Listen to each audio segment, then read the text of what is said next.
রাজধানীর বাড্ডায় সুবাস্তু নজর valley shopping মলের 4টি দোকান আগুনে পড়ে গেছে। ভোররাতে ফায়ার সার্ভিস জানায় বহুতল ভবনটির ৫ম তলা পর্যন্ত মার্কেট, ৩য় তলায় আগুনে 4টি কাপড়ের দোকান পুড়ে গেছে।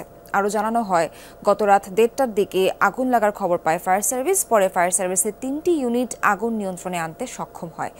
অগ্নিকাণ্ডের ঘটনায় কেউ হতাহত হয়নি, এখনও জানা যায়নি ক্ষয়ক্ষতির পরিমাণ। ভবনটির অগ্নি নির্বাপন ব্যবস্থা ভঙ্গুর উল্লেখ করে ফায়ার সার্ভিস কর্মকর্তা জানান, এর আগে একাধিকবার এ বিষয়ে নোটিশ দেওয়া হলেও তা আমলে নেয়নি মার্কেট কর্তৃপক্ষ।